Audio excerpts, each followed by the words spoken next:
Hello, everyone, and welcome to another Wednesday of the Legacy Universe News. My name is John. And I am Ash. And today we're going to bring you more news on theaters, movies, TVs, and gaming, and also to throw it into the universe. And we actually added another thing, which is... What? I forgot. No, I'm kidding. It is what has been accomplished, what has been successful in our universe. When we throw it into the universe, let's see what happens. So it's the universe has responded. That is the small, fast, quick section. Just, that's the wishful thinking. Let's see what's happened section. And we are doing this because if you guys haven't realized, in less than a week, 2020 is about to be over. And we are actually quite impressed with some of the things that have, been accomplished by throwing it into the universe. So I think that for 2021, it's something that it's like a tradition that we're going to continue doing. And I think it's something that it'll be good for you guys to apply for this upcoming year. So yeah, definitely. And it's been awesome because well, I don't want to give it away. I want to wait till the end because there's a lot of there's a few things that have been accomplished, and but there's one thing though. But there's one thing in particular that we're so excited about. And I'm so proud of it, but we're gonna talk about it soon. Just saying. Yeah, she was the main culprit in this success story. Yes, I was. But yeah, let's jump right in. Ash, what do we got today? Well, my peeps, like every Wednesday, we are starting with my favorite universe, and it is the theater universe. So the first news that I have for you guys is something that is very interesting and I'm very excited about, because apparently there was a virtual reading for a Broadway-aimed Houdini musical. What do you think about that? And check this out. It is with Ramin Karimloo and Laura Osnes. And if you guys are theater fans, you guys will know that these people are incredibly talented and they're really, really ugly. So I can't wait to see this show. I'm being sarcastic. They're gorgeous. They're gorgeous. They're gorgeous. That caught me off guard. I was like, wait, what did you say? Oh man, that's what you get. But yes, so this virtual reading is directed by Federico Bellone, and it stars Ramin Karimloo and Laura Osnes. They are both Tony nominees, and it is titled, well, it was titled The Impossible Man, and now it's titled Houdini, and it's going to be a cross-continental virtual development reading, which basically means that even though it's kind of a musical, it's still very at the beginning stages, because for those of you guys who don't know how a musical works, usually you have the creative team and you start doing workshops / readings, and you get feedback from that, and then eventually you start doing more and more workshops until somebody decides to invest on a off-Broadway theater. You go off-Broadway, you get your reviews, and then that's a way to find investors until you can be on Broadway. But if I'm completely honest, I love these two, so if this happens, I will be on Broadway watching these two very ugly people sing songs about Houdini. So what do you think? Because I think it's an interesting concept that at least I haven't seen on Broadway, like a show about a magician. So I mean, if it's funny because Broadway is that exact thing where you're trying to create this. Well, I mean, movies do this as well, but you're trying to create that illusion for people to get entertained, suspend their disbelief, and magic. So magic is one of the the big entertainers in the beginnings of the 1500s, or even younger than that. And seeing Houdini, like one of the most famous, if not the most famous, daring man ever to live in this field. being interpreted, I would like to see exactly, his past tricks, his daring attempts, shows, see exactly what he did. Because to be quite frankly, I know who Houdini is, but I know not much of the history of who he really was as a person. So I think this is very interesting. I'm very excited to actually know more about this character. Me too. And yeah, like a lot of real people live action adaptations that have been done. That it gives more depth to the story of these people that we've known for like years. Just for like Selena, like we just watched Selena's Netflix TV show, and I've always secretly wanted a musical for Selena ever since I saw the On Your Feet, because I said if On Your Feet can bring this type of audience to the theater, I cannot even imagine a Selena musical. So I'm possibly going to add that to throw it into the universe, a musical about Selena. I will be there. I will be there front and center with my Selena shirt, singing "Beady Beady Bom Bom" and getting kicked out of the theater. So it's all good. And it's super cool because it's just like you said. I remember when we actually watched On Your Feed in theaters, and we saw the understudy of Gloria Estefan. Now we didn't see. Yes, she was great. Now that I'm thinking about it, like I know there's a lot of people that could be cast for this, but she would have been the closest. Yes. Wow. Yes. I would love her. I would love her. Yeah. That's me right there. I'm really excited for this. I hope it transitions from a virtual reading into something more concrete, and we could possibly see this on Broadway. I think the combination of Ramin Karimloo and Laura Osnes is going to be fantastic. If you guys don't know who Ramin Karimloo is, he played the Phantom of the Opera in the 25th anniversary. And for me, he is the best Phantom. He is the best Phantom. I feel that nobody has been up to par to him. And Laura Osnes, she is known as Broadway's first Cinderella in the Rodgers and Hammerstein's version. And she has done Bandstand, Grease, South Pacific. She has an incredible, incredible career. So I'm excited. I'm crossing my fingers that this works out so that we could see them together on the Broadway. So heck yes. Let's jump into the next one. And what I want to say with this next news, I really want to say that I am sorry to the West End. Oh, wow. I am really sorry, because if you guys saw last week's episode, I was celebrating the fact that finally in West End, theater was coming back. They reopened theaters. Musicals were going on. Les Mis open, Six open. But sadly, this is what's been happening today. How the universe works. Jeez. Yep. So it was announced that shortly after the Broadway opening nights of both Les Mis and Six on December 5th, London has gone down the tier 3 alert, which basically I think it's the highest alert for COVID. So they have decided to shut down shut down the London theaters. So now Les Mis and Six are closed again, and musical theater actors are out of work yet again. Now, something that I do have to say about this is the fact that this is happening to these productions because they are still expecting to receive public people coming in, but other shows like A Christmas Carol, they have transitioned into the digital world. So they're going to transition their shows into virtual performances. So if this is the case, my question is, what could be the thing that is stopping these musical productions into transitioning to virtual productions? I mean, I would think, because it's been less than a week. They open on the 5th. It is the 16th of December. And these runs were sold out.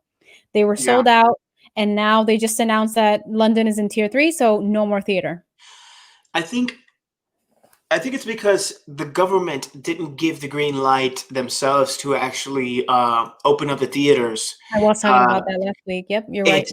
the government felt like it was going behind its back. The theater was going behind its back and pushing.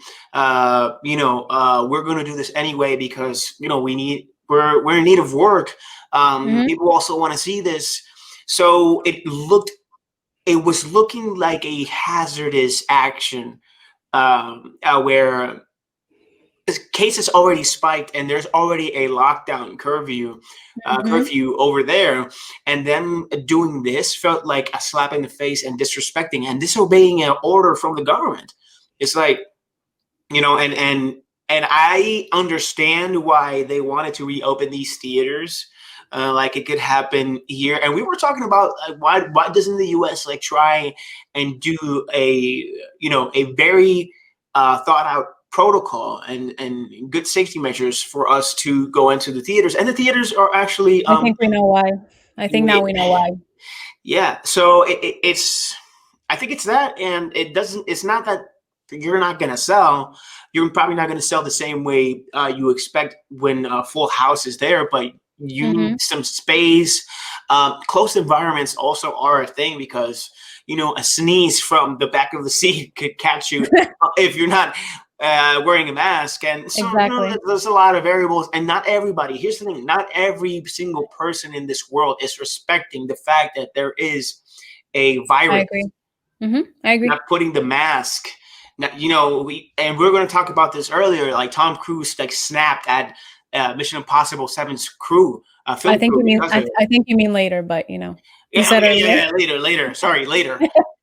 But yeah, I think that's it. I think there's So the expectancy of in your probably catching opinion, more.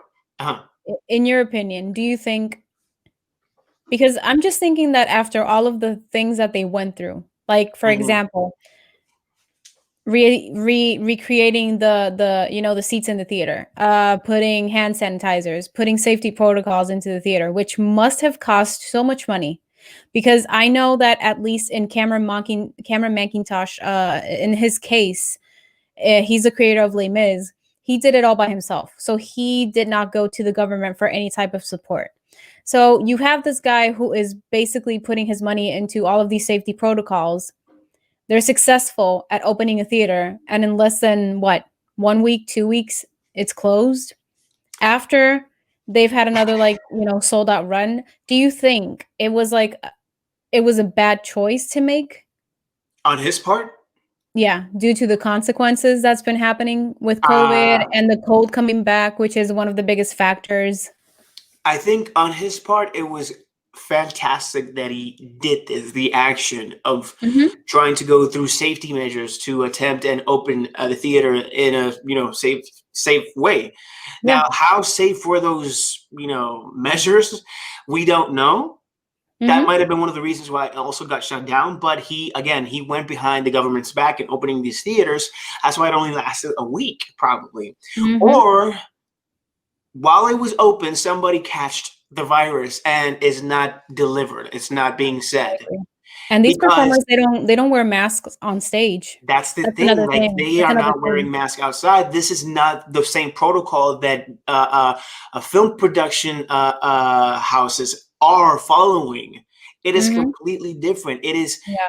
like Warner Brothers or Disney spends millions of dollars, the like as a whole, not just one director and creator of something. Mhm. So there's few protocols that you're following that a production house can follow with that amount of money. Yeah. So I think there was just something that wasn't going right in between that, whether Mhm. it was the government that he went through behind the government's back, or somebody did catch COVID. I don't know what could have been, but for Yeah. it to happen within a week, it must have been something drastic that happened within that. Yeah. Yeah. I mean, I'm really sad. That's why I said I'm sorry. I know it's not my fault, but I last week I was celebrating the fact that these shows were opening, and now this week it's like, oh, sorry, like it's a lockdown. So it makes me really sad. I love Mhm. theater. I really want theater to make a huge comeback, and I honestly can't wait until all of this is over and theaters are back and everybody's back working, and I can be getting my rush tickets and we can go see Hadestown, right? Oh man, yes, I really That want was to the do that. plan. We were going to go see Hadestown in April, and then COVID happened. And COVID happened. This And thing. COVID happened. So, hi, Hey, bendición. Hi, it may hey. be. It may be waiting for the Hi, vaccine to girl. begin.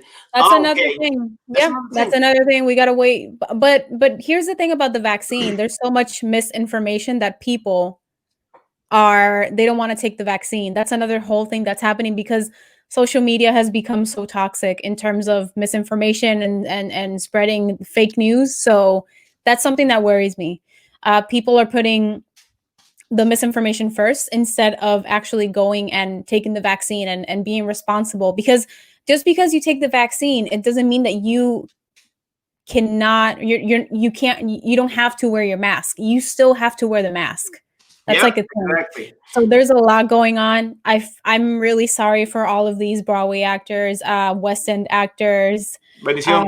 theater. So Yeah.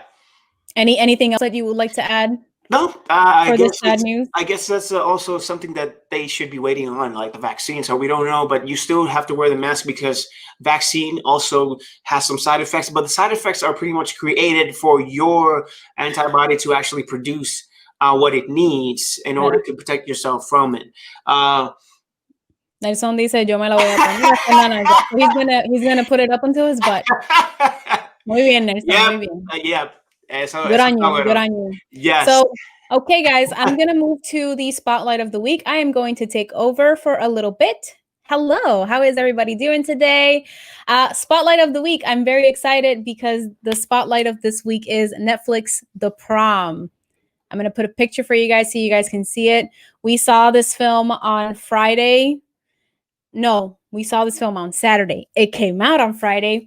And this film stars Meryl Streep, James Corden, Kerry Washington, Nicole Kidman, Ariana DeBose, Andrew Reynolds, Joe Ellen Pellman, and Keegan Michael Key. And it is the story of Emma, who is this girl who wants to go to prom with her girlfriend. So when the PTA finds out, they decide to shut down her prom. And these Broadway actors find her case on Twitter. They decide to travel from New York City to Edgewater, Indiana, in order to support her and help her have her prom and even have an all-inclusive prom. I love this film. If you guys want to see more of our reactions, we actually did a spoiler discussion on the prom, and you get my perspective. I had the opportunity to see the show before it closed on Broadway, and I think it's an incredible show. I thought this adaptation was done so very well. I'm gonna bring. Oh, I was just gonna bring you back. I was telling people about the premise of the prom and. Mm-hmm. How we Fantastic. did how we did a spoiler discussion, and I was actually talking from my perspective of seeing the Broadway show, and then your perspective of somebody who didn't know about the show, didn't know about anything from the story. And guys, this movie is such an important message of acceptance. I think it's a brilliant film. I think it was translated from stage to screen so well by Ryan Murphy. So I'm going to put the picture again here. It's on Netflix. Please watch this film. Please watch this film. What did you think about this film, John? Well, yeah, like you said, this film was fantastic. This is one of those films where I could put on the top of my list where I've cried the most, and it was because of the things that occur and the social aspects and situations that we see that we actually have been through. I mean, of course, in terms of sexual preference, it's a little bit different. You can affiliate yourself if you have that preference, but it's more of the morality of the situation. It's more of the communication, the love for family, the acceptance, the trust, friendship, relationship, everything. And it hit close to home in that sense because I do have a member in my family that is bi, and I kind of understand that, and I've never been a person to actually deny those type of things. So every time I was watching this film, I thought about why does the world do this to people like this, because there's no need. We're still the same. We're people. We're human beings. We have feelings. And this film proved so much. And this was a like at least the first half of this movie did happen in real life. Like that it's actually based on a true story. Yeah, it's based on a true story. On a true story. And preach, yes, preach. Yeah, like, yeah, and I love this movie because it just threw it in your face. It's like, why are you like this? You don't have to do this. Like, there's no need. And I loved. We spoke about this. I loved two songs. First off, my favorite character was Michael Key's character, which was the principal. The principal, yeah. The principal. He was so good. And the way that he was composed in as being a mature adult and being the white knight for this girl and protecting her from anything till, these Broadway actors came too, because he was also, if you think about it, I don't want to spoil anything for you guys. Just watch the movie. But he was also protecting them. He was also protecting Emma from the actors as well, because there's a different reason why they go over there at first. And he always was looking for Emma's best interest. Yep. I was trying to sell it pretty to you guys, but there's a lot that unfolds in this movie. A lot of twists, especially it reminded me a lot of the show. I love the show. I thought it was so important to have it on Broadway. It got closed and I was really bummed. Now I have to say that I'm really happy with this Netflix adaptation, and it's a movie that I want to sit down and watch with my kids and say, like, listen, this is how we should be. This is how the world should be. We should be inclusive. We should be just happy for everybody, not judging anybody on what they decide to do, who they decide to love. It's like, it is what it is. Like, everybody has their lives. So LOL Mini 20 says extraordinary cast and the history of the story. The history of it, and the story made me cry. That is history in reality. That is, I had never cried so much in a film. I cried in the show a lot, but the film, especially, there's a scene where Emma decides to come out, and it was done spectacularly in this film. Yes. So did she do it in the Broadway show like that through the web? Yeah, she did it. Okay, that's why I told you that I liked what they did with the scene, because it was very similar to the Broadway show. And something that I do mention in our review is the fact that even though this is an adaptation of the musical, it feels like a Broadway show. It's a 2-hour film, so it's long, but it feels like you're having the experience of seeing it on stage with certain aspects. But check it out, guys. The Prom. Yeah, definitely. Fantastic film. And if you want to check all of our thoughts, spoiler discussion, we do have it up on our YouTube channel under the Legacy Universe. Yes. And that's going to be the spotlight of the week. Before you end it, just when you see the movie, tell us what song. You can put it on our next TLU news next week, or you can tell us in the Prom video review if you watch the movie and then you want to comment on our opinion in the review. Tell us, what was your favorite song? My favorite song was what was it? Hello Thy Neighbor. No, Love Thy Neighbor. Love Thy Neighbor. Sorry, Love Thy Neighbor. And what was the other one? Jeez, I'm bad with names. We Look to You. We Look to You. Hello, Love Thy Neighbor, and We Look to You. Those are my favorite two songs. Yes, I agree. But yeah, spotlight of the week, Netflix Prom. Check it out. It is amazing. That is all for the theater universe. See you next week, theater universe. It's time for John. Take it. And here we go. We're gonna come into a new universe, the movie and TV universe. And for our first news, we got a doozy. And this actually happened. And here's the thing. We've been talking about this thing since March, or since the year 2020 began, even before that. But let's do this. Tom Cruise rants to MI7 film crew about bots. Sorry about not. I put bot. Let me fix that. And So Tom Cruise has a bot problem, He has guys. a bot. You A know those bot. bots that go to Walmart Yeah, and he steal all has. the PS5s? They're in Mission Impossible He 7. has a bot. So Yeah. if you So don't I have a only. PS5, it's thanks to Tom Cruise. So Tom Cruise rants to Mission Impossible 7 crew about not following COVID protocol. Okay. Mhm. So we all know that Tom Cruise has a level of power when it comes to the Mission Impossible films.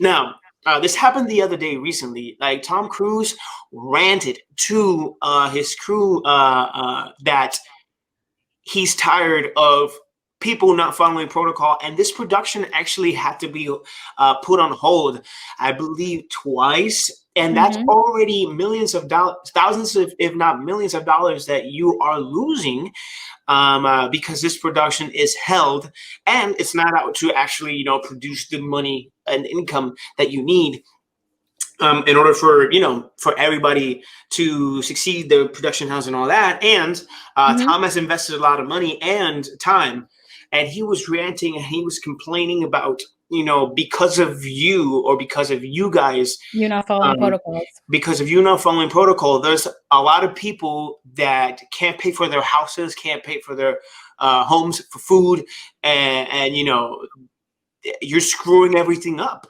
Mhm. Every time you provoke a lockdown, this is what happens. Yep. Uh, and it's clear, and we've talked about it, that people don't care for some reason. And I don't understand. Like, guys, this is reality. This is not a movie. And Yep. we've already heard 1,000 times that even in the winter, COVID, fluctuates even more. And I've already known people personally that have attracted this because, one, they didn't follow the protocol of wherever place you're going to, or the general protocol, which is just put on the freaking mask. Mhm. And and That's a simple thing. Put on a mask. It's very yeah. simple. Now, yes, does it guarantee you not getting it? No, No. but it is a one of the deterrents that But helps you it's a step to being because responsible. this is the problem. Exactly, responsible. Because the problem is that people they're thinking about themselves. Oh, I don't want to wear a mask. And it's not the fact about if you want to wear a mask or not. It's the fact that if you don't wear a mask, you are either going to be exposed, or if you have COVID because you have been doing this, you are going to expose other people, Hmm. especially elderly people who are most prone to getting the worst side effects, and even children Yeah. of COVID. So And, that's the problem here. That's the problem here. and guys, let us know. Have you ever gotten tired of wearing the mask? And if you do, like, do you really take it off? Because Mhm. I've been annoyed at work about wearing the mask because sometimes it bothers me on my nose, or it's the ears because of the bungee string, Or when your glasses get foggy, because I don't or have your my glasses glasses get now, foggy. but I But always make the mistake that I don't want to wear my contacts to go to the supermarket. Like that's just not. yeah, no, here's the thing. Even when I have that uncomfortability with it, I still wear it. Mhm. I still try and find the best thing. And even if I'm wearing the mask, I just sometimes just take a moment and pull this bungee string so that my ears could be relieved a little bit. Or I just, pull the mask front a little bit so that my nose could take a moment. Or Mhm. just pull it a little bit down, but it's still protecting my nose. And I Yep. put my glasses sometimes on top of it like this. And I'm And it actually doesn't looking at enter. Yep. everybody like this sometimes. But Yep. I try and find ways to, feel comfortable. And even if I am uncomfortable, I try and think about others instead of myself as well, because I'm Mhm. protecting others from who knows, maybe you have it and you don't know about it, and you're like a carrier that doesn't get affected, but you never know. You never know. I think about others. Yeah. Stop thinking Yeah, about because yourself. that's another thing about COVID. There's people that when they get it, they get the symptoms, but there's people who get it and they don't have any symptoms. Yeah, yeah. So it's a very complicated virus. And going to the Tom Cruise thing, I'm not a huge fan of Tom Cruise. I have my reservations about him. Yeah, he's a great stuntman, etc. But there's like a lot more going on that I just don't it's hard for me to appreciate him as an actor. Right. But I will say that in this case, he is right, because he is thinking, he, as the leader of this production of Mission Impossible, he is thinking about everybody else and not just himself. Because if he was another person, he wouldn't even care, and he wouldn't even be like ranting to like other people. So in this case, I will give it to Tom Cruise. Yep. So those are my 2 cents on the whole. Just because I've seen how people have reacted to COVID, and it's just not fun. Like, some of us actually want to start doing stuff. You know what I'm saying? And we're stuck, or we feel stuck because of other people not being responsible or not wanting to be responsible. So those are my 2 cents on the whole Tom Cruise thing. Yeah, and there's actually an audio. If you guys want to look at it, or sorry, not look at it. If you guys want to hear it, yeah. If you guys want to hear it, you can go to CBS News, the website, and it actually has the audio of, I believe, 2 minutes, a 2-minute audio. But I'll give you a quote. Here it says, "If I see you do it again, you're fucking gone." Nice. He says that. And he says here, "We are the gold standard." He says, "They're back there in Hollywood making movies right now because of us, because they believe in us and what we're doing. I'm on the phone with every freaking studio at night, insurance companies, producers, and they're looking at us and using us to make their movies. We are creating thousands of jobs. You mother frickers." He says another thing, but mother frickers. Yeah, I don't ever want to see it again, ever. So, and there's more, but yes, if you guys want to take a look at this, just go to the CBS News website, and you will see that this is serious. Wow, you said CBS, and I was thinking of CVS, like not no. not CBS CBS, News. but CVS, like the pharmacy. Whoops. No. It's been a long day, guys. It's been a long day. All right, we're moving into the spotlight of the week in this field because and it is not Tom Cruise. I went and Tom Cruise. Yes. The reason being is because the spotlight of the week is Disney Investors Day's 2020 recap, and this is a lot. That's why we got 3 different tabs that we want to go through, and it would have taken so much time. Yeah, so what we did is that we picked the announcements that were our favorites, because I think Disney announced more than 100 projects, and that's a lot, guys. That's a lot. And about 80% of the announcements are all shows that are going to be displayed on Disney Plus. And Disney Plus is going to go up, I think, $1. So now it's going to be $7.99 starting in March. It's going to be worth it, guys, because there's a lot going on. So they need to get that money. They need to get that shmoney. And also, there is a possibility that they might include, again, the $29.99 premium fee for you to watch a new movie. And I know a lot of people are arguing the fact that, we don't want to do that. We don't want to pay for that. The truth of the matter, I find it silly. The truth of the matter is, sorry, I'm just like, somebody's like, stop it. The truth of the matter, the truth of the matter is that if you're a family of 5 and you pay, let's say, $5 for each butt on the couch, that's already $25. Now, whatever movie has to pay that much because of the quality, or it's not Avengers, or it's not Marvelous, it doesn't matter, because a $5 or a $7 ticket to watch a movie, it truly is a good deal. It truly is a good deal, because not just you, like your family sitting in the couch, you might be sharing your streaming service with other members of your family, with friends, and they're watching the movie for, technically free. And then, what's up, Jen? Yeah, Giancarlo. How you doing? Estamos hablando, we're talking about the Disney Investors Day right now, and the streaming services, like why people are complaining about the announcements. If you guys have a favorite announcement, please feel free to leave it in the comments so we can have a conversation, because again, it was more than 100 projects, so it's a lot. Yes, if you have your favorite one, just let us know. But yeah, I think this thing, like whether it is $29 or $25, I think it is acceptable because it's still, they have to earn their money. And these projects were already there. They were already going to be in the streaming service. And who doesn't say that maybe the premium price, they didn't already have it planned even before COVID ever happened, So, and again, I've said this 1,000 times. They're not the only ones that do this. Amazon does it. Other streaming services does, like Apple. And the thing Apple that and the thing about the whole $29 things on video on demand, I think what people don't realize, at least for us that, we used to live in Puerto Rico and then we came to the United States, I feel like movie theater here they're ridiculously expensive. Ridiculously expensive. Us paying $29 to see a film is nothing compared to when you go to the movies here. And if I want to see Avengers on opening night, I pay almost $50. Yes.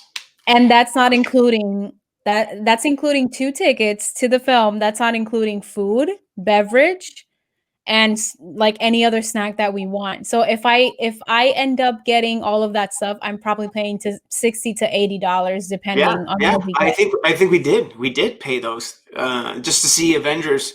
I think Endgame. because there's certain movies. So the trick here is that you have to wake up probably at 8 in the morning, and then you can get the cheapest screening, which is at $12, and that's still expensive because in Puerto Rico it's like what, $7 depending. $7 to $9 depending what theater you go to. Yeah. So you wake up and the first screening is at 8 in the morning. You pay $12, and that's the cheapest one. But there are certain movies like Avengers Endgame. I wanted to see it on opening night, and I wanted to see it with a full audience because that's the experience. So there are movies that we did pay around $40 to $60 depending on because it depends on the screening. So as the screenings go on throughout the day, the prices go up. So it'll start at 8, it'll start at 12, then maybe 20, then maybe 40, 50 depending. So yeah. All right, so let's jump into the first section that we loved the most. Out of 3, we picked 3. We were with Star Wars, we were with Pixar, Disney Animation, and Marvel Studios. First off, we're jumping into the Star Wars one, and out of all that were there, the few interests that the best interest, the one that the most interesting ones to us, where. Woo! All right. Woo! Jesus. Was ObiWan Kenobi, Ahsoka, Rogue Squadron, Bad Batch, and this was like Lucasfilm, Indiana Jones. Not excited. Are you guys excited for another Indiana Jones movie? Let us know in the comments because I have to kill him already, man. He has to. We were joking earlier because we were shooting a reload today, and we were joking in it that Harrison Ford came back to Star Wars under one condition, and it was that Han Solo had to be killed. And we have a feeling that he told Steven Spielberg and Disney, like, listen, I'm going to come back, but you got to kill Indiana Jones. So I'm 200% sure that we are going to see Indiana Jones die in this last movie. So this guy cannot survive another adventure. He's too old to survive. He can barely walk, bro. Like it's gonna be a stunt double the whole film. He has to be Sully from Uncharted. He has to be Sully. Oh wow. He has to be Sully. Yeah, that's him. That's him right there. And in the last Uncharted game, Sully was barely in it because he was old. Yep. So yeah, exactly. Yep. But all right, so out of those that we wrote down, out of all these, the most that interest me was, here we go, ObiWan Kenobi. ObiWan Kenobi was the most interesting one to me, and I was the most hyped for because finally, we're going to get an ObiWan Kenobi series. Finally, we're going to know what he did throughout all those years from Revenge of the Sith, to New Hope, what happened between those years? And it looks like from the announcement that was made, that also got me more hyped, was that Hayden Christensen will come back as Darth Vader. Yes. Now we don't know exactly how his Redemption. role. We don't know how exactly his role is going to be in this in the show, whether it is just the voice or just the body, or only if he's going to be in it when he takes off the masks. So we just have to see. But I am truly excited to know exactly what's going to go on, and that's the number one of Star Wars. What is your number one? My number one? Well, it would have been Obi-Wan Kenobi, because I love Ewan McGregor. I think he's perfect as Obi-Wan Kenobi. I would have to say the number one for me was I would say Ahsoka. I wasn't necessarily surprised, because when I saw her in episode what was that, chapter 13 of The Mandalorian, Jedi, I told John, I was like, I think she's here because she's gonna have her own show. And and the creator of Clone Wars and the creator of Ahsoka Tano, Dave Filoni, directed that episode. So I was like, she is definitely getting a show. So when they announced it, I wasn't surprised, but I was really excited. So I would say that's my number one, because Rosario Dawson looks amazing as Ahsoka Tano. She looks incredible, and I can't wait to see her. And another peculiar thing about the Ahsoka Tano show, it is happening within the same timeline as The Mandalorian. So that means that probably Pedro Pascal is going to make the jump from The Mandalorian and make cameos in Ahsoka's show. That is true. And I believe that's something that has me like pumped. So I would say that's my number one. Second spot, Rogue Squadron, because Patty Jenkins is directing this one. She's the director of Wonder Woman. So she made the jump from Warner Brothers to Disney. So we'll see. And we got to see if that jump from Warner Brothers to Disney was not because of a particular situation that's happening right now with HBO Mask. It's a mask. HBO Max. And Warner Brothers, decision to split between film and TV. But here's the thing: if you think about it, we're now seeing that Disney is kind of doing the same thing. Yeah. So but what is? You know what's the thing about Disney? The thing about Disney is that they did announce these projects, but the majority of them, when the pandemic happened, Disney said, we are going to focus on Disney Plus. That's true. That's the difference between that's the difference. So they made the announcement, and they're making the exception, of course, for some movies that we're going to be talking about in the animated section, and probably Black Widow, even though it wasn't confirmed. They are making those exceptions because those movies were already done. But they stated that whatever projects are going to be done from now on will be mostly shown. I think 80% of the things that they announced will be on Disney Plus. So that is the difference. Sorry, Warner Brothers didn't consult it with anybody. They just said, listen, this is the situation. The lineup is going to premiere in movies and HBO Max, and that's why people were so mad. Yeah, it's the thing. That's the thing with Warner Brothers. It's a communication problem. It's not a bad way to go about things because there's a pandemic. It's just that you do not communicate things properly with your workers. I agree. You don't communicate correctly with your workers. And your talents too. Yeah, your workers, your talents, every single one. But yeah, anyways, and the last one, so we could jump to the second favorite section of the Investors Day, Bad Batch. Those who don't know what Bad Batch is a group of clone rejects, pretty much. It's a group of clone rejects that were considered defective in the Clone Wars because they didn't have similar facial, a similar face or similar body stature than the rest of the clones. They were anomalies. Now, to their eyes, they were, failed experiments, but in reality, they have special abilities. They are a small squad of 5 that, if you get to see the Clone Wars, they're right there. Now, As I was watching the trailer, it looks like they actually begin to be with the new empire. Then they actually change into, going rogue against them because they can't understand. I don't know if their chip works the same way, or they were trying to see like what's going on, because maybe the clones are too weak to actually go against the programming that they have. Oh, wait. Oh, am I spoiling for you because you haven't gotten there? Yeah. No. Is it in Clone Wars? Yes, what I'm saying. Okay, never mind. Continue. But anyway, it is about. Honestly, I'm not big on spoilers, so I'll be fine. Okay, so anyway, this is a special squad of clones that technically are not clones. So I'm excited for that. Anyways, let's jump into the number 2. Oh, well. Pixar and Disney's animation. Take it away, Ash. Yes. So the guys, who doesn't love Pixar? Who doesn't love Disney animated films? The first thing that I do have to mention is that Raja and the Last Dragon finally has a premiere date, and it's going to premiere on March 5th, 2021 in theaters and on Disney Plus. This movie features the voice of Kelly Tran, I believe it's her name, and she played Rose in the Star Wars franchise.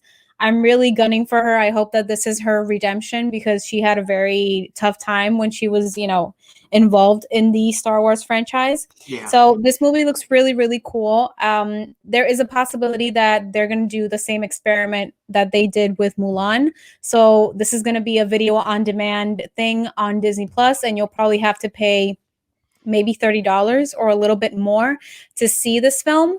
And I really believe that Raja is going to prove that VOD can be successful, because the thing that was happening with Mulan was the fact that it was so controversial from the start that that's probably the reason why, even though it was controversial, it still made money. Raja and the Last Dragon doesn't have any controversy surrounding it. So I think this is going to be the first test run for the video on demand service on Disney Plus. I am excited for this film. I loved the trailer, and I am definitely going to purchase this, and I'm going to see it when it comes out. So I'm really excited to see it. Yeah, definitely. For me, it was Lightyear. For me, it was Lightyear because, let me show you. This guy right here. Buzz Lightyear to the rescue! So it was Lightyear because I had no idea that this could be a possibility in Disney. And when they announced this, I'm like, wait, what? And I truly think that the story, saludos de la vaqueta. Welcome. Hey, el Watcher. Hi. ¿Cómo estamos? Tanto tiempo. Cultura. What's up? Cultura secuencial. Welcome, guys. Welcome. Bienvenidos. Welcome. Thank you for being here. Hablando aquí de el Disney Investors Meeting. Aquí hablando ahora mismo en the section of Pixar's Animation Disney, el cual fue nuestro favorito de cada uno de ellos. Ash already spoke of Raja. And right now I'm speaking of Lightyear. Lightyear was my favorite. Saludos, hey, muchas gracias. Gracias por el apoyo, de verdad, se le agradece un montón. Gracias por el follow. Welcome to the Legacy Universe. Gracias, hermano. Espero que disfruten de nuestro contenido aquí. Aquí hablamos inglés, español. Este show está dedicado en inglés mayormente, pero hopefully se responde en español también. So, no shame, no fear. Pregúntenos y contestamos en cualquier idioma. We answer in whatever language we do.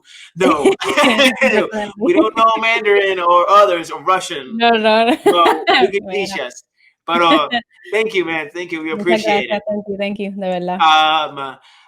But yeah, Lightyear was my favorite, and I think Lightyear will have the story. I hope this is the story. Maybe it isn't.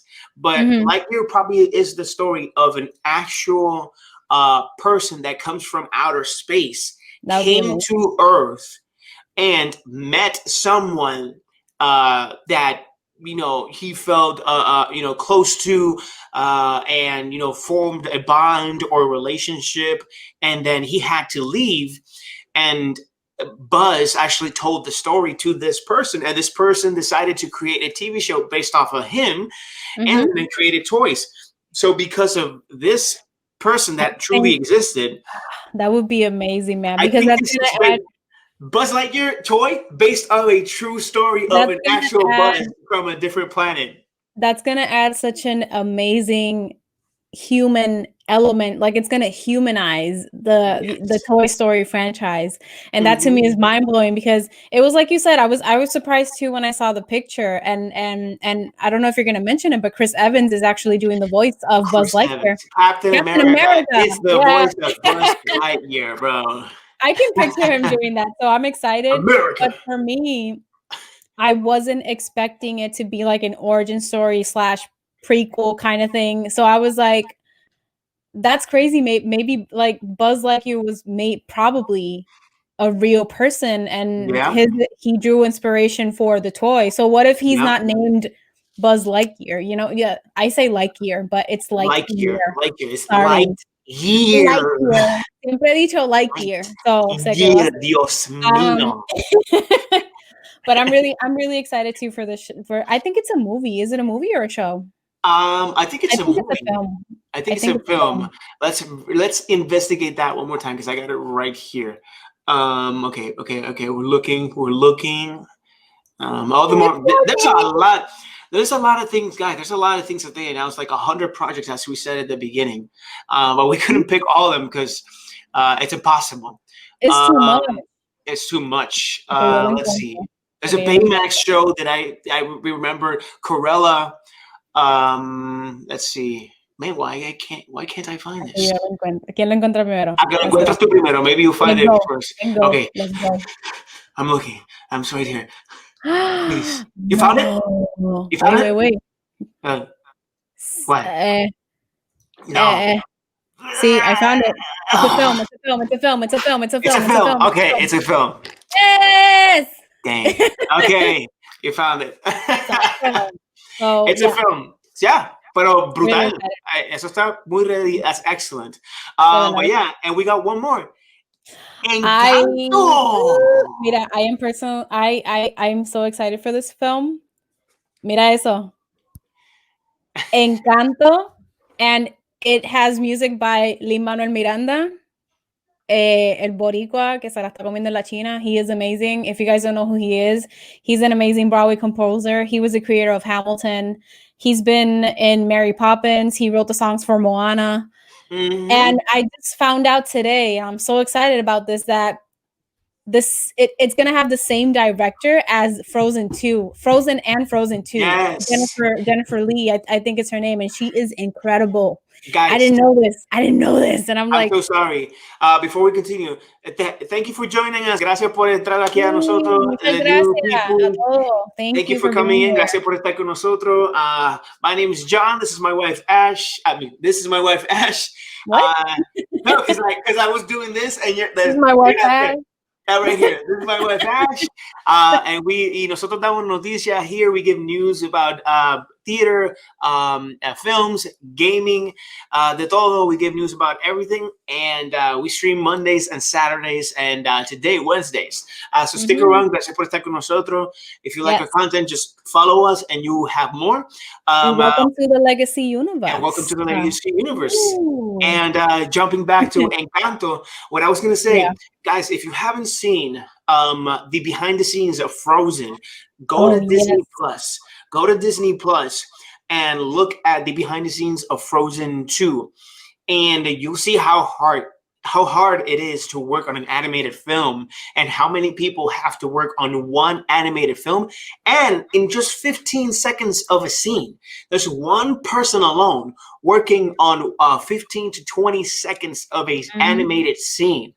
So imagine that, multiply that by the amount of time this movie lasts. It's a huge crew. So it was impressive. And she was impressive to watch. She was impressive to watch, the director of this film. I didn't Mhm. know she was involved in this. I saw a screen cap with her, and I almost jumped out of my seat. So Encanto. And guys, I have to say that if this means that we are going to have a Latina princess, me voy a volver loca. And oh my God, I cannot wait. I'm really pumped. I think Most it's setting. likely. Most I think likely. I think this film is going to be set in Colombia, and it I tells a see. story about this family that lives in a magical house. That's all that we know. We did see the preview, and it has Latino music, and I was just like, it's kind of, I think it's gonna be a Coco situation for me Yes, because we love Coco. Coco. Oh, Coco. Oh Coco my is, gosh. to me, Coco Coco, es la tienen que mejor verla en película de Spanish. Pixar. Sí, Coco, you gotta see it in if Spanish. you don't understand Spanish, we understand, that's perfectly fine. But it's like dubbed. It's like when people watch anime, they hear I think you can probably put the subtitles in yeah, English though. subtitle in English, or pero the best way to watch Coco is in Spanish. I And agree. I promise you, you will get your full experience on, because it lives and it's true to the heritage. Mhm. Oh man, yes, please do. Yeah. Anyway, anything else And that we have for yeah, for yeah, this so section? basically the last thing that we have in this section is the fact that all of these animations that we've seen, Moana, Big Hero 6, Tiana, I mean Princess and the Frog, they're all going to be shows now on Disney Plus. So we're going to get a series on Moana, we're going to get a series on Big Hero 6, specifically Baymax because it's titled Baymax, which I'm I really love excited about. I love And I'm the really heroes. excited, particularly for Tiana's show because I love the Princess and the Frog too. Yeah. Not Princess and the Frog too. I love it. Princess Like and it's the not a Frog as sequel well. Yeah. as well. Yeah. Sorry, it sounded like a Yeah. sequel, and people were like, "What?" But yeah, I also have to say that it's not here, but I'm excited for the prequel of Beauty and the Beast. They're doing a prequel Oh yeah, yeah. with Luke Evans, right? That's his name, Luke Yeah. Evans and Josh Gad. And if you guys have seen the live action film of Beauty and the Beast, Luke Evans played Gaston, and he perfect casting in my opinion. So I'm excited that they're gonna bring back like the Beauty and the Beast live action thing, but it's gonna be focused on these two characters. So Mhm. that's all that I got for All right. this segment. So we're jumping into the last section of movies and TV, focused on Spotlight of the Week, Disney Investors Day 2020 recap, and it is Marvel Studios. Marvel Studio had a chunk of this show, as well as Star Wars, but we are focusing today on Marvel Studios' What If, Fantastic Four, Miss Marvel, Hawkeye, and She-Hulk. Now, She-Hulk. my favorite out of all of these, and we're going to talk about each one of them, but my favorite out of all this was What If.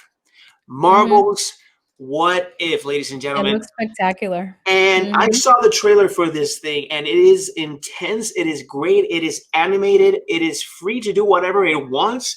And that's particularly it. It is what would have happened if certain things were different. We saw a different Captain America, which instead of Steve Rogers, I believe what was I forgot the name of the character, but I'm gonna look. That What? was Peggy. Peggy, exactly. That Instead was of Rogers, Peggy. it And is I tell you that she Peggy. looks so freaking epic, and She she has looked the amazing. London flag. I'm gonna look for it while we keep talking about it because She she looks looks so good. incredible. Peggy as Oh, Captain America. Yes, Peggy. We see a baby, dark. I hit my headphones and they did a weird sound, so I was like, they did a ding, and I was like, Yeah, and I think it's we say Captain America, but it probably is Captain England or something like that. I'm We, not sure. She mhm. looks amazing. She looked incredible, and I was happy. Britain. I think it's Britain. Oh, here Written we what? go. Here we go. We had the name right here. Let's see, Peggy Carter. Mm-hmm. And I'm trying to get the name right here. Trying. But anyway, yes. So we see a different. Oh, we also see a different Star Lord. Yes, I loved how he looked. I wasn't expecting that. I was like, and we get to see T'Challa. T'Challa. Yes, Chadwick And Boseman. Rip. Very sad. Rest in peace. It's still weird to see him. I can't Sorry, guys. associate the fact that he's not If here anymore. But if you hear a lot of stuff, they're actually cleaning out the snow because there's a lot of guys, it's snowing today. It's snowing not outside. snowing. There's a storm outside. So Yeah, yeah. and it's pretty calm. Like before, it was just like, and we were like, what? Captain Mira, Britain. I think it's Captain Britain. Yeah, Captain muchas Britain. gracias al Dross86. I hope I said your name right. Dos Y 86. bienvenido. Thank you for being here. Captain Britain. Oh, Captain Britain. Yes, Captain Britain. Yes. Pero ahí mismito cuando lo encontré, Captain Britain. I'm gonna download the photo right now because it looks super great. What But else did we see? You know what I loved about it as well? I love that they use the faces of everybody that is in the MCU. So we saw Benedict Cumberbatch as Doctor Strange, but in cartoon form. We do see Tony Stark. We do see Bucky. I love the scene where they were in the train and Bucky is facing like a zombie Captain America. Did you see that scene? That was I love that one. That's what we got to see because there's a lot of things that have happened and we don't know exactly what. So what happened? What happened was that it should have happened. But a lot of things happened in this one, and it's incredible. So I'm very pumped to see exactly what goes on in this universe. We see a bad side Doctor Strange. Here we go. Look at her. She looks so good. Britain. And I'm gonna be honest with you guys. She looks better. Looks so good. Yeah, I'm just saying she looks so good. Confiésate. She looks so good, and then amazing. We see her actually be in the machine.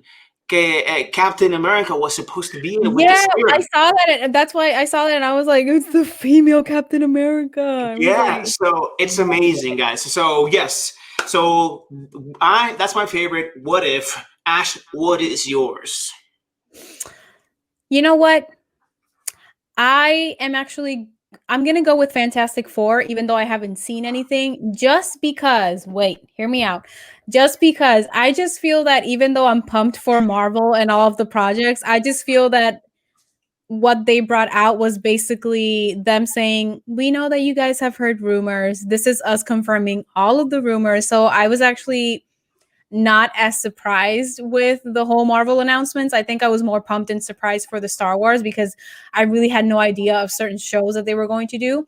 So I'm going to go with Fantastic Four. It's going to be directed by John Watts, and I am a huge fan of the Tom Holland Spider-Man movies. I think he's done a great job, and he's also going to be the director for Spider-Man 3. So I'm excited to see what he's going to bring to the table for Fantastic Four. And I am hoping that they finally make a good Fantastic Four movie, guys. Like a good one. I don't mind the first one. I don't like the one with Jessica Alba. I don't like the one with the Silver Surfer. I don't like it. The Fantastic one with Miles Teller. Yes, thank you so much for putting up that picture. And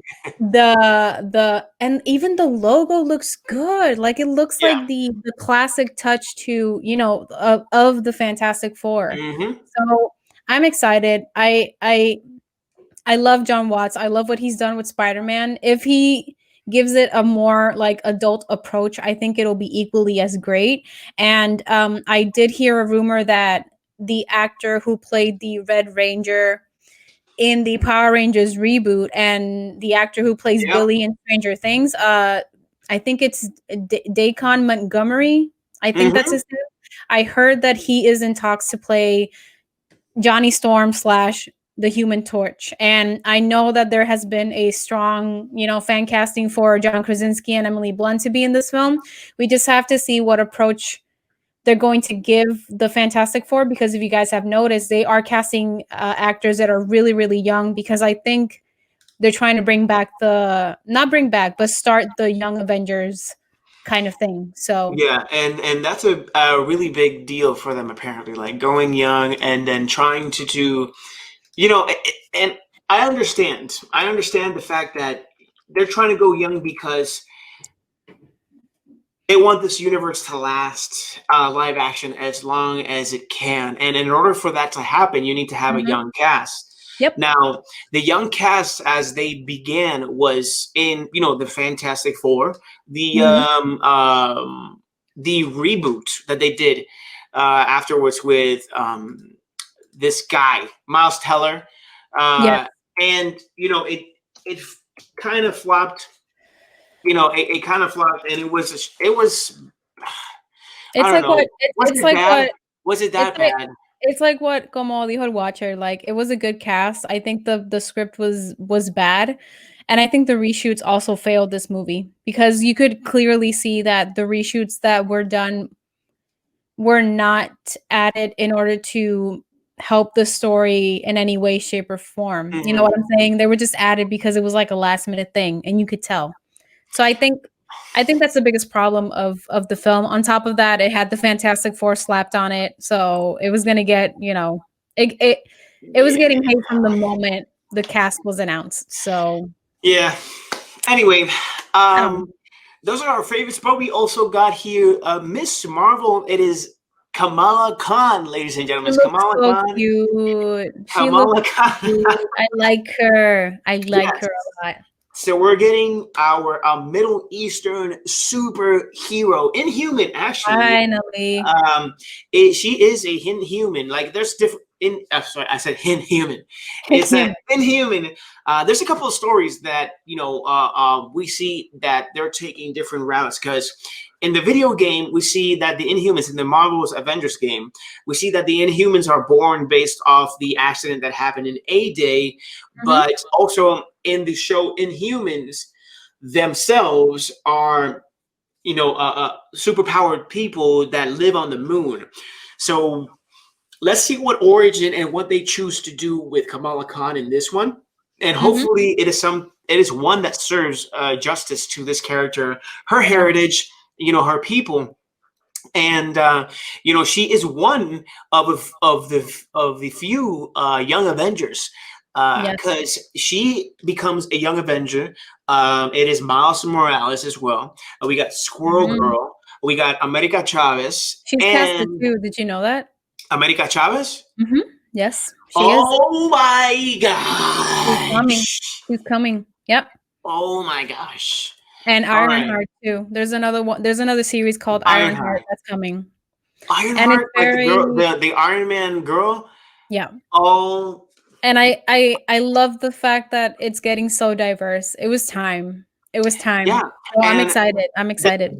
and I'm so glad that it is because a lot of people don't know about these heroes. They only know about the OG ones, which is the first Avengers. That's of course that's why they're called the first Avengers. But there's more, and there's even a point where Norman Osborn actually has the Dark Avengers. Like Mhm. he is wearing the Iron Man suit, but it's called the Iron Patriot. Yep. So there's a lot of stuff going on, and I'm so excited because 100 projects that Mm. are coming out Mira, for Disney. Aldros, he says, Marvel has been trying to introduce the Inhumans since Agents of Shields. Yes, eso está correcto. Eso es Yes, así.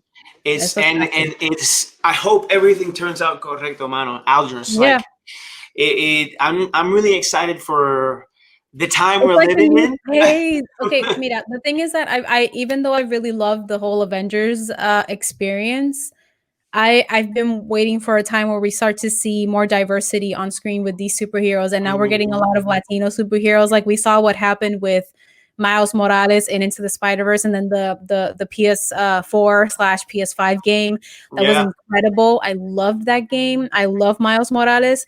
So I'm just really excited to see all of the representation that is coming to Marvel and for this new generation of people who are going to see these films that they can feel represented on screen. yeah, That's just fantastic, man. It's like I'm just like finally like yeah. And now, I don't know. to jump into the last two, we got Hawkeye and She-Hulk. So Hawkeye, this was not new news. It was No. just officially done. That yes, we're getting a Hawkeye series, and they were confirming the actress. The actress' name was Ash. Haley Steinfeld. Haley Steinfeld. They were confirming Haley Steinfeld as Kate Bishop. Kate Bishop, yes. Yep. For those who think that Kate Bishop is Hawkeye's daughter, she's not. She's just a daughter of a millionaire in Manhattan. I will let you figure that out for yourselves later on, who those are. But yes. Oh, whoops. I hit the wrong button. What you I'm sorry. I just hit the button out of nowhere. But yeah. So it's just Hawkeye is already announced. It's officially a thing. They're filming. They announced the actress that's doing Kate Bishop. And now She-Hulk. She-Hulk. You want to take this one, Ash? Yeah, so basically Disney confirmed that Tatiana Maslany is going to play She-Hulk. I think it's an incredible casting. I love her as an actress. She's incredible. If you guys don't know who she is, she was in Orphan Black, and she did a movie with Jake Gyllenhaal called Stronger, and her performance was insane. So I'm really excited to see her in the MCU. And she lied about it. Yeah, after she was like, yeah, that's not true. And I was just like, okay. And I'm very excited to see Tim Roth. He was confirmed as Abomination, and that he appeared in The Incredible Hulk, which was the film with Edward Norton before Mark Ruffalo took over the role of the Hulk in Avengers, right? If I'm not mistaken, you can correct me. Yes. But it's one of my favorite Hulk films, and it is still considered part of the Marvel Cinematic Universe. Now the question is, since we're going into the multiverse, are they part of the same universe as the as Mark Ruffalo's Hulk, or was this film like a completely it was set in another like a multiverse type of thing, right? That is the question. We don't know if they're set in the same universe. And the multiverse is going to happen with Doctor Strange. The Multiverse of Madness. And we're getting all of these castings from the Spider-Man movies that are creating the Spider-Verse. So this is a great time to be alive. So I agree. We're not sure what's going to happen. We definitely know that Charlie Cox is coming back as Daredevil, but we don't know if he's coming back as the Daredevil or just Matt Murdock to be the lawyer for Peter Parker for the incident that happened at the end. I kind of want him to come back as Matt Murdock. I mean, I love Daredevil, but I think it would be fun to introduce him in the MCU as Matt Murdock and then slowly start to incorporate him in the film. So I think that would work. It's insane. I don't know how Disney can handle all these productions at the same time, but they are doing it because they can do it. They got me happy, so they got me hooked for the next couple of years. So I'm good. Yes. All right, so we're gonna jump into the last section of news. It's the gaming universe, and we got 3 for you today. And these ones are gonna be quick because okay, we're just excited to tell the rest of the things. But here we go. Gaming Universe. And the first one we got here is more of a review so far. And it is Immortal Phoenix Rising so far. And we got Ash here that has been playing the game. I haven't been playing the game. I've been focusing on Cyberpunk 2077. It's me, Ash. But Ash. Not the unskilled gamer no more. I don't think no more. So Ash, take it away. So I started playing Immortal Phoenix Rising, I think last week. This is my character. She doesn't have a name. Feel free to send names in the comments and I will gladly, give her a name. This game, I like it. I know that a lot of people are saying that it's kind of a copy of Zelda Breath of the Wild. Did I say the name right? Correct me if I'm wrong. Legend of Zelda. Yes, Breath of the Wild. So there's a lot of people comparing it to that game. I feel that even though this game has certain elements of Zelda's game included, Zelda's graphics are still insane. They're still insane. They're way better than this game. And another thing that I want to say is that the Immortal Phoenix Rising game, it does have certain abilities. It does have certain ways to upgrade your weapons and your character that is very different from Zelda. And it's a completely different story. The graphics are completely different. So I will give them that. I like this game. So far, my only problem with it is the script. Mm-hmm. I don't think it's the story. I just think it's how the script is being executed. And on top of that, it consistently tries to incorporate jokes that just don't work for me. Like, I'm annoyed by Zeus half of the time, and Mm-hmm. him and Prometheus are the ones who are trying to tell the Phoenix's story. So I love the gameplay though. That's where I'm like trapped. I really love the gameplay.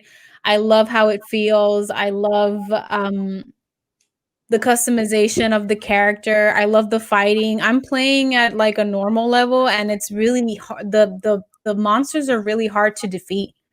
Like even at a like the lowest level. So I like it so far. I'm probably going to continue, playing it and give you guys like a a Infernal. final, Give a Infernal review. Give a yeah, a Infernal. final review, a That's final a good verdict one. on it. Infernal. And I am planning to stream it on Twitch as Yes. well. So we'll see. But I would say give it a chance. I would say give it a chance. I wish the story and the execution of the script was a little bit better, and then maybe it would have come full circle for me, but it doesn't mean that I don't want to keep playing it. I really love the gameplay and all of the elements that make up the gameplay. So it's a good game. Go get it. Well, we'll see. If you got bugs on Cyberpunk, it's a good way to be distracted. Just saying. Definitely, definitely. Just saying. Anyway, number 2 for the night, Cyberpunk 2077 launch cost founder Jesus. $1 billion. And I think the dollar sign is actually put in the wrong place right there. Somebody put it, I did, in the wrong place. Somebody. There we go. All right, here we go. 1 billion in wealth. Oof, Papa. 1 billion in health. Now I'm gonna read this. In wealth, you said health. I said health? No, I said wealth. No, you said in health. In health. Oh, yeah, as well, because they're dead. They're dead. Wow. Okay. Heard. Okay, so here is there's a few articles reporting the same one, but I decided to pick one from GameSpot, and it says here, Cyberpunk 2077 launch issues reportedly cost founders $1 billion in wealth. CD Projekt Red stock has tumbled following the release of the game. Now, technical issues surrounding the launch of the game have had an impact on CD Projekt's Red stock value, and that in turn is reportedly hitting its founder's net worth. The joint of 34% stake in the Polish company is co-owned by the 3 executives. Well, this is information that you really don't have to know, but the stock has been dropping. That's just names throwing right there of who are the owners. Like, nobody cares. Nobody cares. But as the stock has been dropping, so has their wealth. Their stake was reportedly worth about $3 billion on Tuesday.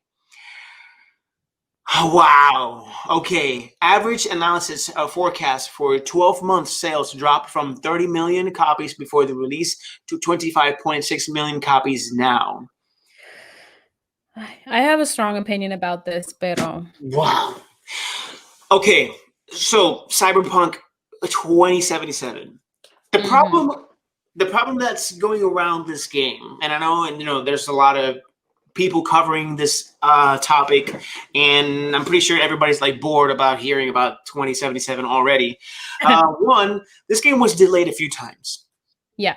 2, that's the first strike. The developers themselves admitted that they did not dedicate enough time to the PS4 version of Cyberpunk 2077. Yep.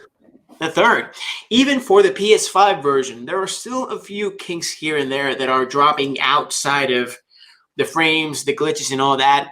And we've seen in Twitter, we've seen on YouTube, we've seen everywhere, every single glitch.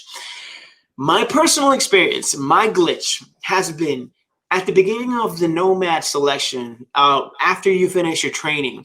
I'm supposed to shoot a convoy, not a convoy. I'm going normal, just driving, and this van of people appear and start shooting at us. So I pick up my AR, my assault rifle. I start shooting. When I start shooting, the sight of the scope disappears, when the gun is shooting, there's no fire coming out of the barrel like it's shooting. There's no fire. And you flatline like twice. I flatlined it like twice. There's no damage being dealt to the thugs that I'm trying to shoot at. And I apparently died with 50% of my life gauge. Wow. Now, when I come back and go up to the same part, the same thing happens again. But instead of me dying, I skip an entire scene as if I had killed them all. I'm like, what just happened? And one more is, well, there's a few. A car levitating. The car, that's what, you know what I call it? Motorcycle dropping from the sky. I call it the Back to the Future car because it's always floating whenever I see it. Oh, man, yeah. No. It was insane. But it happened to us on Saturday. We were streaming it here on our Twitch channel, and it was glitching like crazy. Like, people were like, I don't have those types of bugs. Like, John couldn't shoot. He was flatlining. Yes. And it got to the point where we just had to stop the stream at some point because we didn't do anything. We were there for 2 hours and nothing happened. If you want to take a look at that is the second time we've streamed Cyberpunk. If you want to take a look at that video, you'll catch them. And even on our YouTube page, we haven't done it yet, but there is a highlight of me being afraid of iguanas, which I really fear iguanas. I don't like lizards. Cyberpunk. It's called Cyberpunk Iguana. Tengo miedo. Y se van a reír. Please, you're gonna laugh. I would suggest go to YouTube, go to my YouTube channel, and or go here on Twitch. I did the highlight here on Twitch as well. Yes. So it's called Cyberpunk Iguana. So and if you find it funny enough and you want other people to laugh at my misery, just share it away. Just share it away. Share it. Anyway, but that's it. Yes, this company should have not sent an unfinished product out, and I guess that they needed the money because they had not. They haven't had the revenue for this game that has been in development for like 7 years. But if there was a version for the PS4 that was unfinished, don't release it. I know that there's a lot of money wasted, but here's the thing. Now you lose all your stocks. Now you've looked bad in front of your consumer base. So much money. And you've lost so much money. And in our eyes, like, the story of the game is great. The world that it's in is fantastic. There's a lot of amazing. Are you kidding me? There's a lot you can do in this game, but this game is insane. You can't do exactly what you want when the game is glitching, when you're disappearing, when you're going through freaking streets, like they disappear and build a black hole out of nowhere. So it's bad on their part, but. I mean, I think I do have like an opinion in terms of the glitching, but the problem here is that the company, when they put out the statement, they accepted the fact that they didn't work as hard on, the PS4 and Xbox ones compared to the PC and PS5. So my problem with that is that I understand that the PS5 is all the rage, but there's people that this console came out on November 12th. There's people that still today don't have the PS5. And I think I think there were a lot of expectations in terms of the fact that, everybody's just going to go and buy and they're going to have a PS5 and they'll have it for like maybe a week and then they'll switch it to PS5. And I think that was the mentality, which I think it's faulty. It's a faulty mentality to have if you're going to launch this on different consoles, just have the same mentality for all consoles. Yes. First of all. Second of all, I think it would have been better that if they accepted the fact that they didn't give so much love to these versions, maybe, launch it later, try to perfect it. I know people were going to get pissed off, but the problem with this company as well. Yeah, but the biggest mistake that this company did was say that this is going to be the first delay and we promise it's not going to happen again. That's the biggest mistake that this company could have said. On the very first one. Yeah, because when you promise something, people already have like certain expectations of you. And the last point that I'm going to get into is, even though I understand all of this and I can acknowledge all of this, I feel that we live in times where people are expecting perfection to come out of a game. And it's not only Cyberpunk. We had this experience with Spider-Man Miles Morales. I had horrible glitches. John had horrible glitches on PS4 where he couldn't even, finish a battle sequence with Miles. But it wasn't that much. It wasn't that bad. Yeah. Yeah, but at the same time, it's like I can acknowledge that the company accepted the fact that they didn't work on it, but at the same time, I feel like people expect things to be perfect, because what if the company did give some love and it was still glitching as badly as it was? I'm trying to see it from that point of view. I'm not justifying what they did. I'm not trying to defend anybody. It's just a point, it's how I'm seeing things. So yeah, that's how the cookie crumbles for me. But I do wish that they would have given it more love to PS4, because like I said, not everybody at this point, 16th of December, a lot of people still don't have PS5s, maybe up until next year. So that's going to be a problem for them. I agree. Well, we're going to jump into our third and final news in the gaming universe, and we're going to try and wrap this up as quick as possible, and within the next 20 minutes. So you guys, can go to sleep, and you got to work tomorrow and all that kind of stuff.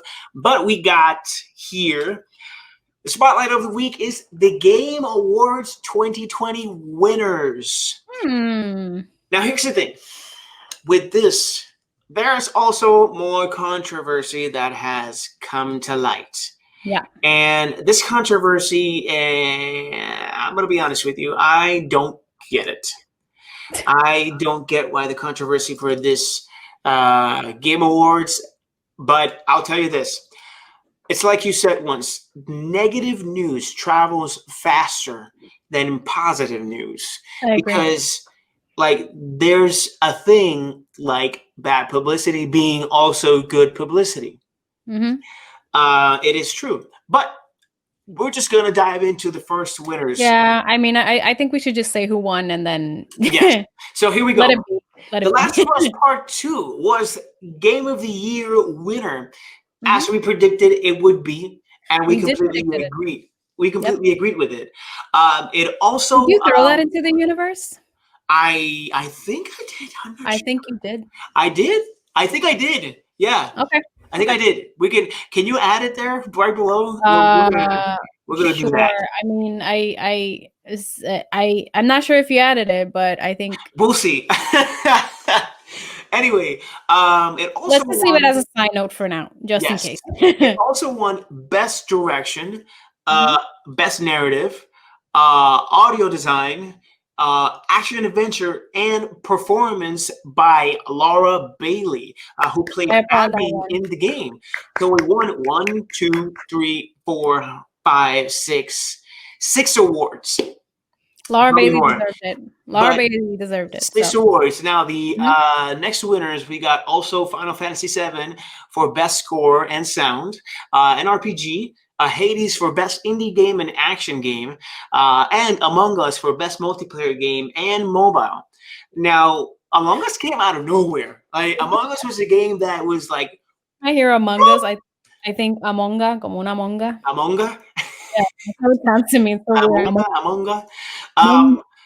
Yeah, so Among Us was a game that came out of nowhere, and Hades also winning, and Hades was also in the ballot for Best Game of the Year, and I was impressed. And I saw that Ghost of Tsushima didn't win. Now the controversy with this game, they won one award. I think they won. Best. Ay, Dios mío. They won in a category. I don't remember which one it was, but they won in I think it was a art director category, if I'm not mistaken. Okay. Best art direction, I believe. I'm not sure. Okay. But they won something. Yeah. So, people, and we've seen blogs, we've seen YouTube videos on people hating on the fact that Last of Us won, and creating tabloids and all of that. There's more people that love this game than they hate it.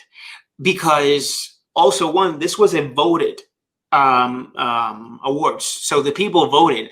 Now they're saying, "Oh, it was rigged."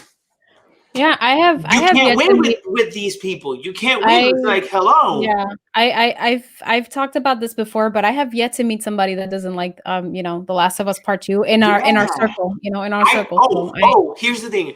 I did meet somebody. You did? But here's the thing. I want you guys, I want this to be cut and put on YouTube. I met someone that said that nice. I will. I met someone that didn't like The Last of Us Part 2. Mm-hmm. But you want to know what I asked him? I asked him, did you finish the game? And he's like, no. Yo le dije, I asked him. That's a mistake right there. Yeah. I asked him, where did you stop when they killed Joel? That's like the story of everything. Everybody. Bro, you only played like 15% of the game. And even less. How can you hate a game that you didn't even finish? How can you tell me you don't like a game when you haven't even tasted the actual sweetness of the game and why this game is the word? Because you're not basing it on your experience through the game. Yeah, and I told him, I'm going to smack you in the face. If you'd have told me that you finished, he's a buddy of mine, but I told him, I'm going to smack you in the face. Not anymore. Because you haven't finished. Because you telling me you don't like the game and you didn't finish it. It's like, bro, what are you talking about? It's like, I don't understand you. So he said he was going to finish it. And I explained to him, look, bro, this game makes you see yourself in the mirror and know what type of person you are and see exactly through the eyes of Joel's killer what is going on, because this is a fact of life. Joel died because he did something to someone. Mm-hmm. The problem with this is reality. This happens. Yeah. The problem with this is that this is someone we know. Mm-hmm. This is someone we know. If we didn't, what would have happened if the first game of Last of Us was Abby and her father, and then we see a character named Joel that kills her father, and then the exact same scene happens, but in the opposite way? What if the other game ends? It begins, I killed my father's killer, and then you have to escape this girl, Ellie, that's following you and was trying to kill you because that guy killed your father, but you killed hers. That's where I can't fault the game, because it's like I've always said, the game gives you two different perspectives, and you get Ellie's side, but then you play as Abby. So that's why I can't sit down and be like, oh, this game didn't work, because the Naughty Dog tried to give you both perspectives on the issue, so your experience as a gamer can determine what worked for you and what didn't work for you. So that's why I'm always just like, I don't know. I don't know what to say. And to cap off The Last of Us and winning the Game of the Year award, there's a lot of things that, there's tweets, there's confessions or statements that come out from companies and all that. Guys, not everything that comes out, even from the companies themselves, are real. I don't believe, like, even if Neil Druckmann says one thing, apologizing for something, it's probably not real. It's because, you know what? They're trying to please some people to shut them up, but they know exactly what they need to know. Like, social media is a place where people could be manipulated however they want them to be manipulated. Like, anything can happen. So it's a vicious circle. So anyways, other than that, the other games that won, like Final Fantasy VII and Among Us, they're great games. Like, Among Us is a great multiplayer game. It's brought a lot of people together. A lot of streamers play it. It's very fun, but it's even more fun if you play it with people because you enjoy it. You slam each other, make fun of each other, curse at each other, but you guys know each other. It's a fun game. No, it sounds like Call of Duty. It sounds like Call of Duty, yes. But yeah, the Game Awards, I agreed with all the winners. Yeah. But to cap it off, we're going to jump into the last section of our I'm so excited. show. Yes, yes. All right. So for those who don't know, this is Throw It Into the Universe. Throw It Into the Universe is the section where we and you guys can actually throw in anything you want into the universe that you want to happen. Let's say you want an adaptation of a movie to happen. We throw it into the universe. A game that you want to be made, we throw it into the universe. A candy that you want to exist, we can throw it into the universe. Doesn't matter what it is. We just throw it into the universe, Anything. talk about it, very small moment, like for a little bit, and continue on, and then we'll see if it comes true. Now, Ash, take it away. I forgot, what was the first one? The first one, we got it right here. Oh, yes. Okay, so I'm going to throw this into the universe. If you guys have seen the last episode of The Mandalorian, it was epic. Pedro Pascal, God bless you. Like, Jesus, amazing. My favorite episode, last one that happened. Amazing actor. So the season finale is this Friday, and what I am throwing into the universe is that finally Mando turns into a Boba Fett bounty hunter in the season finale. Now, what do I mean by this? I mean that I really want Mando to transition into kind of what Boba Fett is doing, that he's still a bounty hunter, but he has the freedom to take off his helmet. I saw this in the last episode. I thought it was such an amazing moment, and it's a moment that I don't know about you, John, but I've been thinking about it ever since I saw it. Me too. I've been thinking, because it was just like the detail of how Mando was feeling, and then what Pedro Pascal did was so brilliant in this episode, because he was still moving as if he had the helmet, and he was looking at people like how he would look at people with the helmet, and I was blown. And sorry. No, just to finish it off, I am hoping that in the season finale, Mando decides to take this new way of life. And in season 3, we're going to get the Mandalorian, but we're going to get like a mix of Mando and Pedro Pascal, so we can see him. And it was incredible, man. It was incredible. The conversation that he was having with Bill Burr and the beliefs and the contradiction of the religion and the benefit, like you only switch your beliefs when it benefits you and when you're in a corner. Exactly. And that was amazing, because this episode, like, it touched in that very true to the heart, to everybody's beliefs, like in the entire world. Like, when do you use the excuse of your beliefs and when do you just throw them out the window? Exactly. I don't, it was amazing. But that is one. So I'm going to throw it into the universe, that we can see this in the season finale. And then season 3 is going to be a new Mandalorian. Yes. All right. Second one. This one is mine too. So I heard, I'm really excited for the ObiWan Kenobi series. I heard that Naomi Scott is one of the actresses who's being considered to be kind of Obi-Wan's partner in a way. And if you guys don't know who Naomi Scott is, she played Jasmine in the live action adaptation of Disney's Aladdin, and she was fantastic. I love this girl. I'm rooting for her. So I am throwing it into the universe that we get to see her in the ObiWan Kenobi series. If not, just give her something in Star Wars. Thank you, Disney. That's all. Yep. All right. Yep. The third one is mine.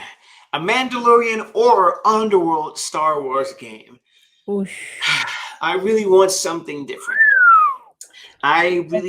We got Jedi Fallen Order, and it's fantastic. Amazing. My favorite. Okay. Fantastic. Now I want a Red Dead Redemption of Star Wars. That would be sick. I want a Mandalorian game in the Star Wars universe. That would be sick. If we get that, boy, oh boy, EA or Lucasfilm, I think it's gonna be. You're gonna gain so much love from this if you do it right. And multiplayer. It doesn't matter. You're gonna get like people like, I don't know. Bring a $200 collectible feature type of thing, and everybody will buy it. Trust me. Yes. But I want a Mandalorian or Underworld Star Wars game. So throw into the universe. All right, so that is it. And very last one, rapidly and fire. The universe has responded to a few of ours. Ay, Dios mío, I'm so excited. Can I talk about it? Can I talk about it now? Okay, you could go. Dale. Okay, guys. So if you guys have been watching our, I'm so excited. If you guys have been watching our past episodes, John has thrown to the universe, I think twice, the fact that he wanted a PS5 before the year ended. Wait, but that was the third one. Wait, no, but you said I could talk about it. Oh, but we had to talk about the first ones. No, pues ya, I started it. I started it. Okay. So basically, yesterday, I freaking secured a PS5 digital console edition through the Walmart app. Finally. So that's going to be our Christmas present, and it's going to arrive here on January 9th, and that is the day before my birthday, and it is 3 days before our wedding anniversary. So it's going to be a freaking awesome weekend. I still can't believe I pulled that off. And I'm so happy to have a PS5 coming home on January 9th. So happy freaking Christmas to us. The universe has responded. The universe has responded. You're welcome. All right. So she threw out first the big news. It's like, okay, well, the other one. Yeah. I just want to say one thing. She called me at my job. She called me at my job, and we were working both. I was working through my phone, like, I didn't get it. And she didn't get it, and I gave up. I told her, like, you know what, just forget about it. And then one of my coworkers said, John, at 3 they're going to do it in Walmart. Really? And I tried it once. And I knew it, and I didn't want to go. I didn't want to go to Walmart. I had bad experiences at Walmart. And I went like, I missed it. Like, nothing's happening. Out of stock. You know what? Forget about it. 3 o'clock, 3:10. I told Ash, just forget about it. She said, why? Because I don't want to try anymore. It sucks. Like, this thing sucks. It's not working. Guys, buenas noches. Hey, man. Oh, hey, Spider Popo. Spider Popo. Es la que hay. Mira. Ay, bendito. I'm just telling the story que I secured a PS5 ayer. Woo! Holy hell. So we're going to get a PS5 on January 9th before my birthday y 3 días antes de nuestro wedding anniversary. So, yep. I did that. I'm so excited. Ahí está. Ordered. Yo, MVP. Aquí. So yeah, I was explaining que I want to see the unbox. Oh yeah, that's a good. Oh heck yeah, that's gonna happen. We're gonna do that because we thought on November 12th that we were gonna get it y todo este revolú. Yes. Pero mira, the thing is that we are talking about things that we have thrown to the universe before and how the universe has responded. And John threw this to the universe, I think, twice. Yes. I think twice, and it finally happened. It finally happened. But what I was explaining was that I gave up, and she said, she said, why? And I was like, because, it's not working. It's 3 p.m. I tried in 10 minutes passed. It didn't do anything. It said, like, it's empty, no cart, no nothing. Mm-hmm. And she didn't respond back. I said, no, she didn't respond back. And she told me that she said, you know what? She really wants it. He really wants it. I'm going to try one more time. And there was this guy on YouTube that I actually put on the computer for her so that it could help her stay in tune with what was going on with this stock. Mm-hmm. And he said, it looks like apparently people are getting it through the app of Walmart, not the Google Chrome site, through the app. So guys, if you want a PlayStation 5, go through the app. But through the app, they were saying it, and she tried it the first time. It didn't go through, and apparently said Walmart is doing first when they say they're gonna release it in this particular minute. They say we don't have stock of it, so that the first batch of cramped up people goes away, and then 5 minutes afterwards they actually release it. 5 to 10 minutes afterwards they actually release it. Yep. So she was able to capture one, and then when she called me, at I can't. 3:30. It's gonna be that at 3:30. So she calls me at work and she says, my coworker says, "Hey, take it for a super dad." It's like, "Oh, Ash. Oh, Ash. Oh, it's John. It's Ash." I was like, "What?" It's like, "Hello." And she goes, "Merry fucking Christmas." Yo, what? Did you get it? I exactly said that. Merry effing Christmas. And the thing was, I was so excited. Everybody was having a party in my job because she got it, like everybody. But the funniest thing is that because I was so excited and pumped up of adrenaline, I understood that when she called me, she said, "Merry Christmas, motherfucker." What I said. That's what he told everyone at his job. She said to me, "Merry Christmas, motherfucker," and I was like, "Yeah," and then I knew. But she just says "Merry fucking Christmas," and I was like so excited. But yeah, we got it. So it was amazing. And what games did you also get? Well, we have already games that we can translate from PS4 to PS5. Transfer to PS5. We have Spider-Man Miles Morales, Cyberpunk. I just got Immortals Phoenix Rising on PS4 that I can transfer there. I want to get what's the name? Bugsnap? Yeah, Bugsnack. I want to get that. Yeah. We have it digital, so it's easier for us when we do it. So Mano, and I got the digital one. That's it. The one that we wanted. I'm so happy. I can't believe it. I look at the email every time and I'm just like, yeah, see, now this story also trumps everything else that the universe has helped us. Like, okay, we're gonna go through quick because PlayStation 5 beat. That's why I left it at third. So we can go. So yeah, we can go home. You guys can go to sleep. So go home. Dark Pop. We threw it into the universe and we got it. Dark Magician. Thank you to Angelo. Thank you to Angelo right there. We got that guy. It didn't take too hard to find. We didn't know it existed, but we got it. And I threw it and he said, "I found it." Ahsoka Tano gets I threw that. Ahsoka Tano gets her own show. We threw it in the universe. She actually threw it into the universe. One of our shows, and it happened like a week or 2 weeks after. I think it was 2 weeks after, and we got the show. We got the show of Ahsoka Tano. So yes, guys, this works. The Legacy Universe. The Legacy Universe responds. So whenever you guys are here and we say throw it into you, it really happened. And I think Spider Popo estaba ahí. He was there. Well, I think so. Was he? I think so. I think he was one of those, and it really happened.